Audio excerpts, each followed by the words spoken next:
Good Sunday morning, and thanks so much for joining us. I'm Glenn Mills. It is time to go inside Utah politics.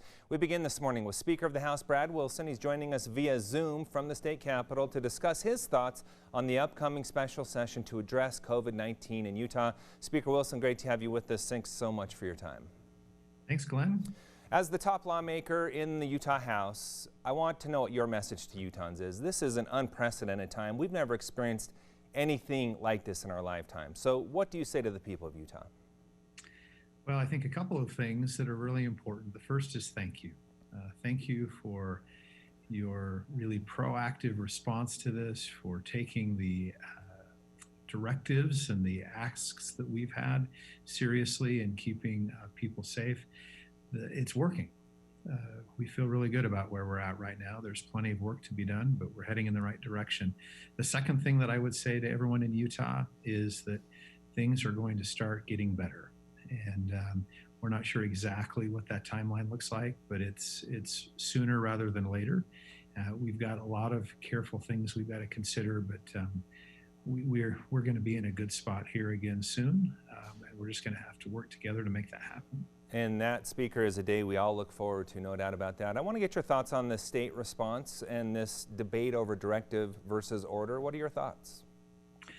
Well, I think we've seen even this week that not only does our data show that what we've done is effective and working, but we're even getting accolades from Washington about how we've managed this. And so absolutely, there are things that we could do differently if we were to ever be in this unfortunate situation again. But Utahns have really banded together, taken this seriously, whether it's individuals, families, or businesses. And I think we're doing a great job here. We see examples, though, of people who maybe aren't taking it serious enough. Are you concerned about that?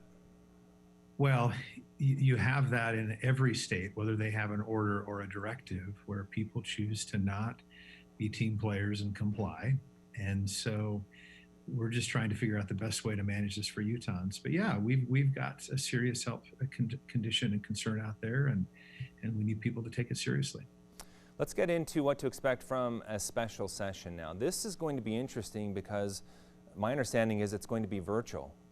I haven't seen that before. How's that all going to work? Well, next week we will find out. Sometime probably the middle towards the end of next week, the legislature will be in special session, dealing with everything from some important budget concerns we have as a state to how we ensure we take care of those that have lost their jobs. How do we create some normalcy and get back to some regular economy at some point, and working on a lot of other important policy things over the next month or two that need to be considered. And we will be doing it virtually. First time in state history. And we'll see how that goes. But we've got our people working feverishly right now to put the groundwork in place to have that happen. Okay, interested to see how that does play out. You now have the ability to call yourself into special session. Is that what's going to happen here, or is the governor going to call it? No, we will call ourselves into special session. The president and I will be issuing a call sometime between, well, anytime soon, actually. We're still working through that. And it will be a fairly short list of items. We've got to get this figured out first in terms of how to do a virtual special session.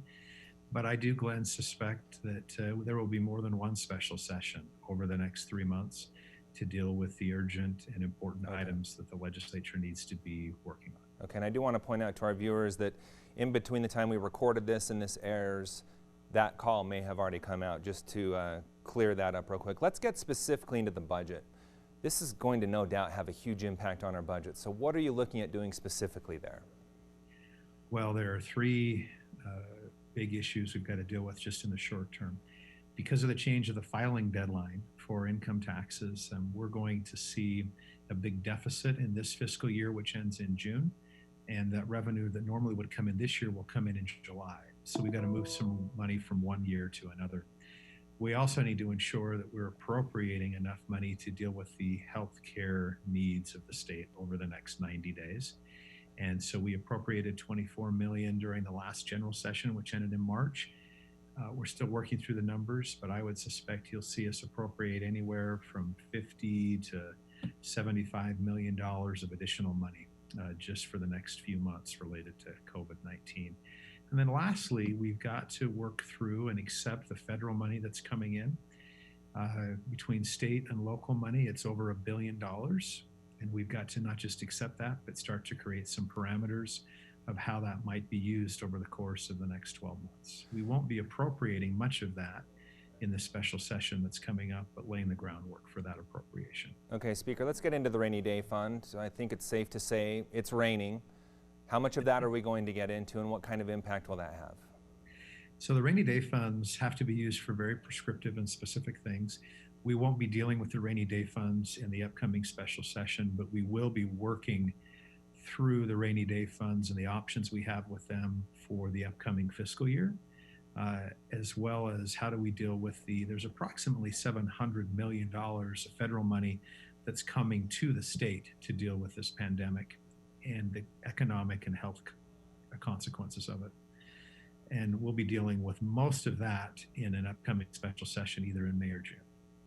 What are some of the specifics that the rainy day fund has to go to, and how does that play a role in your budgeting for COVID-19? We have a number of rainy day funds. One is for education. The education rainy day fund has to be used for deficits for the education budget if we find there's a shortfall. And we've already appropriated all the money basically for this current fiscal year for education. So any rainy day funds for public education would be used for next year. There's a general fund that's a rainy day fund for everything else in state government. And again, most of that deficit will be in next year's fiscal year, which starts in July. And there are some really stringent requirements that we have to follow to be able to use that money. We also have a rainy day fund for Medicaid, and that one we may see us using sooner than later because we've had a lot of people lose their jobs, and Medicaid will become a growing expenditure for the state. So we may see that one get used first.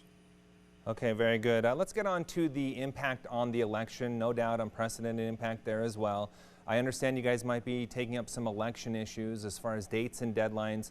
What are you open to in that arena?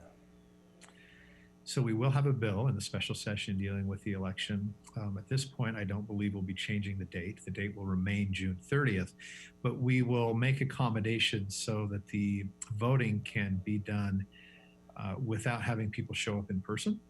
And we'll give the counties more flexibility in terms of the dates things have to be postmarked by, and ensuring that people have flexibility to get their ballots in a little bit differently and easier. Anything dealing with ballot access, though, pushing off signature deadlines, or there's even been some talk of putting everyone who declared on the ballot. Are you open to any of those ideas? I think that we're kind of past the point of no return on those things, and the way we're operating right now is how I suspect we will end the primary election season. Okay. What about a veto override? The governor vetoed a handful of bills. Most of them, he explained, were due to budget reasons. Any appetite for overriding any of his vetoes? Yeah, so there were 5 bills the governor vetoed. There are 2 in particular that there's some interest in working through. And we've got 2 options really. In this unprecedented time, we could actually deal with those in special session. So that's a consideration, or we could do a separate veto override session. The truth is, Glenn, we're focused mostly on COVID-19 right now and taking care of the health and economic needs of our residents. Any discussion about a veto override will probably have to wait a little bit longer. All right. Speaker Wilson, appreciate your time previewing the upcoming special session for us. Thanks so much. Thanks, Glenn. Take care. You too.